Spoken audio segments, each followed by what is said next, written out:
quick pass for Keller, a defenseman. Nice move, cuts to the net, score! Megan Keller, the overtime hero, United States wins gold in Milan. Woo! Man, I love the move before the goal where you can hear everybody in the crowd go, oh, and then it's like when Luka used to play for the Mavs. Yes. He would embarrass somebody at least once a game. It is always fun when you hear that audible, like, whoa, from the crowd. And it's not the goal. Yes. You know, it's another thing that happened. Yes. It's the dude fell down, and you just, it's awesome. It was a lady. No, I was talking about I'm thinking about the time that James Harden made that person fall. I just wanted to encourage you to say that it was a lady because you said ladies can do all these ladies things. can win gold medals. Fact. Look at that. The women they actually set the tone. They won one before the men. You're damn right. And like that is one of the most significant moments of my life. Seeing that. I know where you're going with that. So today, our brand new Olympic segment, Lord of the Rinks, and we will start with the U.S. women's hockey team. So I have a question. Okay. Who is the Lord of the Rinks? Is it our very own Hillary Knight? Correct. Or that's the correct answer? Yes. All right. Because she didn't score that goal. Yes, she did. Oh, she scored the tying goal. But she didn't score the winning goal. That is true. She was on the bench when it happened. But I love, because she out there? They'd been doing mic'd up with her, and I love just when they won, all you heard was just, which that's what you would do in that point. Also, she loves go-go applesauce. Yes, those go-go squeezes were right next to Did you see the that, coach. Alec? Yes. My wife was very concerned that no one was hugging the coach consistently because, like, one of the assistants hugged him, and then he was just there and he was tearing up, and she goes, "Oh, why is nobody hugging him?" Dude, was it in a women's World Cup team where like the manager kissed his player and everybody's like, "Can't do that was. So I would stay away from everybody too. I think it was like a representative of FIFA or something. It was that was hugely problematic. I'm just going to coach the team and stay over here. Well, I get why he's not going around kissing anybody. Women can win hockey too. Yes, they can.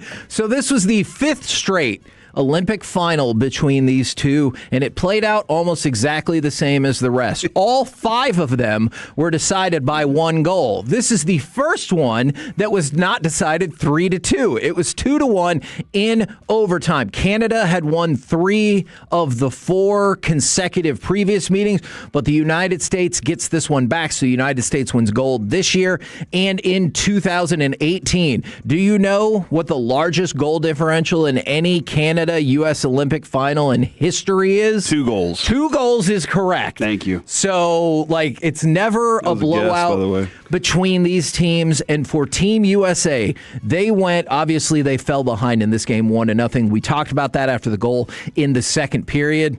But they didn't allow a goal for 352 minutes and 17 seconds in the Olympics. They eventually gave up that goal, but their final count, 33-2. They outscored opponents. They gave up a goal in the first one and the last one, and none in between. Can you imagine finishing silver with 32 and 2? 33 and 2? 33 and 2. 33 and 2, and you're like, how did... And it almost happened. It would have been 31 and 2, and you would have finished second. And, like, that's the thing that's really tough about this, too, is you saw as soon as the game was over, maybe Canada was going to stay anyway, so you remember this moment, but they have the medal ceremony straight away.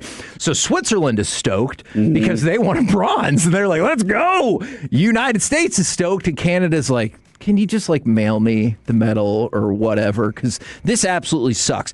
And I see multiple people saying that tying goal was insane. So let's go to cut number 1. And I want to know how y'all watch this. So I shut off everything that could have possibly been a spoiler, went straight home, and then picked back up on the Peacock app and started the third period. So I was behind even after the intermission for overtime and the winner. But go ahead and give me cut 1 as the goal from our girl, Hillary Knight.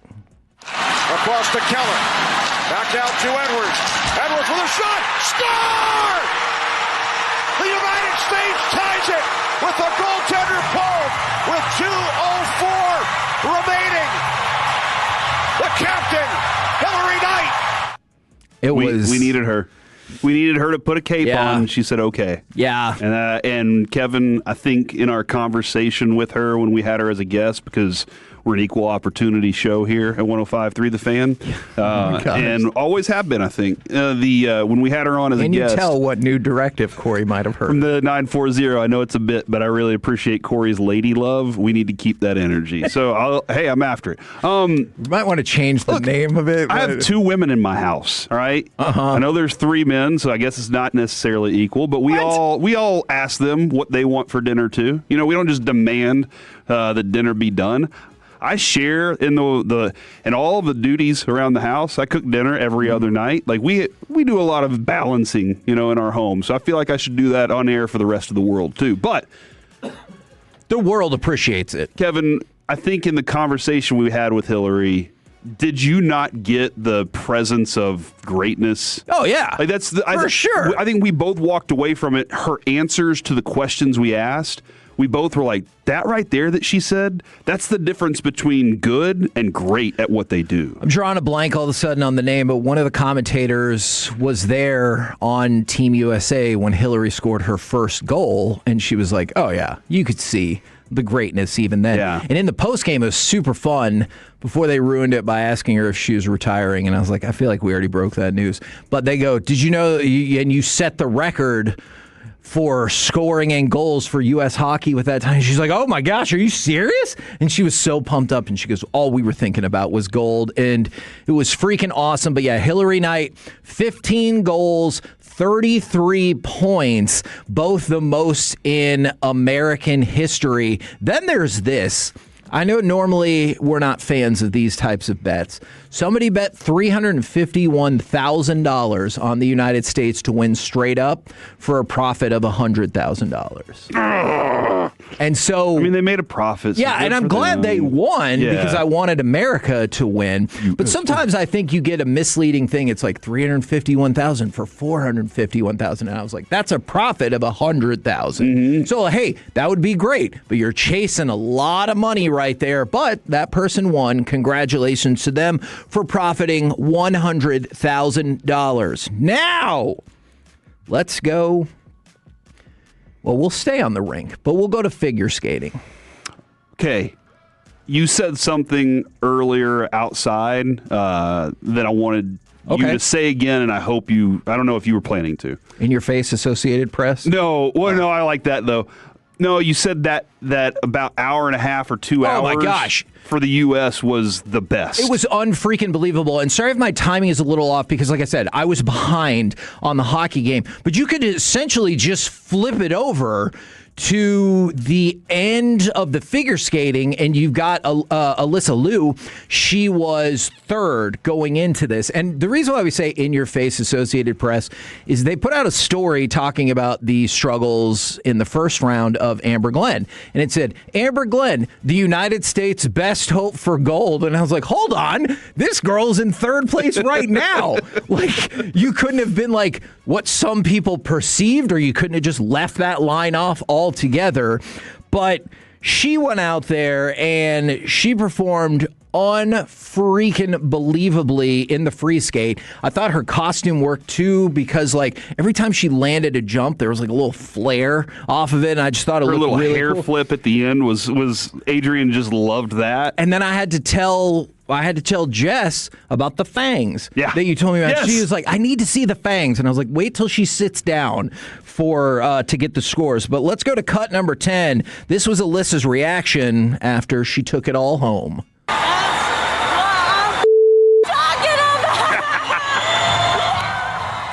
That is what I'm effing talking about. And that's what I always think has got to be brutally difficult for Olympians is she goes out there, it's the best score, I think, in a free skate she's ever had. Amazing. And then she has to sit there and watch the other two. And I know you can't do this, and you're like rooting for Send competition. Somebody out there with a pipe. No, because that did happen. Okay. But you want to win, right? But you also can't like stand up and fist pump if one of the last two, because they go in like reverse order. So the last two were the second place person and the first place person after the short skate or the short program. And you can't like fist pump. But I always wonder if in your head you're like, okay, if she falls, that would be okay. And then if you mess up an element, you're like, oh my gosh, she messed that up. I'm gonna get at least a silver medal. Yeah, no, you got that going through your brain. Here's somebody just texted and said her free skate was so beautiful. It really was. The whole thing I watched, I was like just in awe. And I'm not an expert at all, but we've been watching these things since we were kids. Like, sure, patriotism was always, I think that's how they hooked us.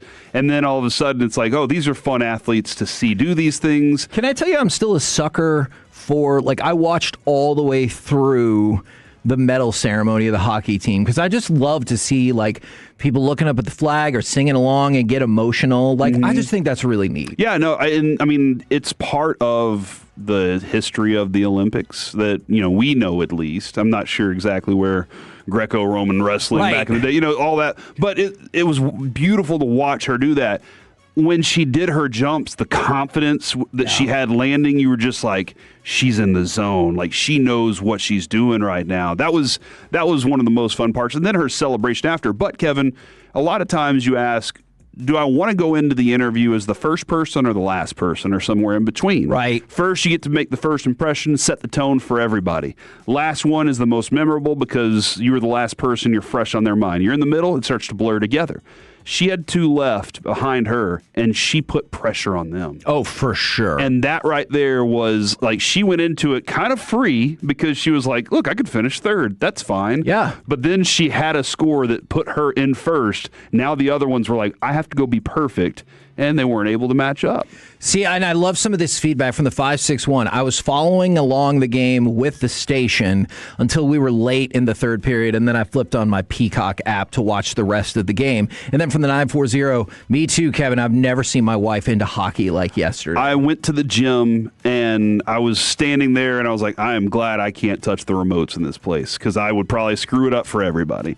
And Alec understands. But I was at the gym, and people were just stopping to watch this period. And then it went into overtime, and it was like, okay, let's go get our sets in. And nobody left. Everybody hung around, and I love that. We're high-fiving around the gym and everything. There's these, because it's a community gym, so I got old people in there too. You got 18 minutes to get home, or else you're staying. Yeah, there's a lot of old people that were just so excited too. And they were like, "Oh my gosh, women can survive!" It was awesome to see them to see how excited they were. It definitely kind of gives me a vibe of the U.S. Women's World Cup soccer team, where that becomes like a stop down because we're so good. Yeah. And people freaking love that. And you might see a Brandi Chastain moment that shocks the world. And so, man, just imagine how shocking that was. And now you're like, whatever. But it could get you a Nike endorsement for Utah. So we saw that, and then Alysa Liu goes out there and she wins the gold medal, it was just an incredible block of Olympic action and USA patriotism and winning and all that stuff.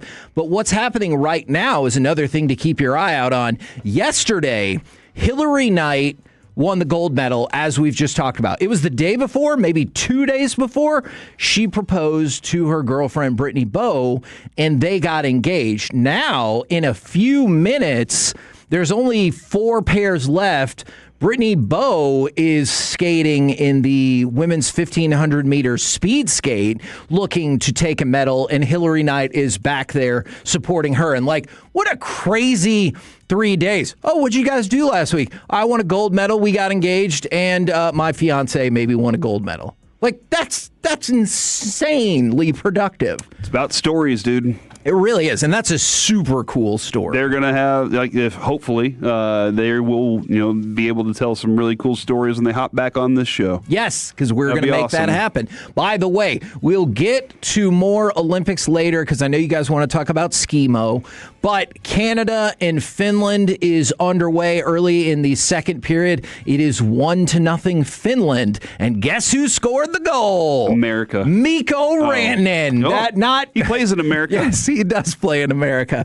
Mikko Rantanen scored the goal to put Finland up 1-0. Sidney Crosby is not playing. And so I just think, I heard RJ about playing Canada in the finals if the USA can win today, and that would be great. But I think watching USA play the Finland Stars would be pretty damn fun for a lot of us hockey folks too. I just want the best team to come out on top in that situation, Kevin. Healthy players for us, as long as it's my team. And I like gold here in America. Our dollar's based on it. From the 972, Corey, I freaking love you. You're welcome. Send somebody out there with a pipe. I was born in 1969, so I'm old enough to get that reference. Oh my gosh. That happened in 1994. What a year to be alive. Just think about it. The whole reason that happened is because they shortened that specific Olympic cycle. That was the Olympic cycle where they broke the Winter Olympics off into a different section, and so they had them in 92 and then again in 94. And that is... That's why that happened?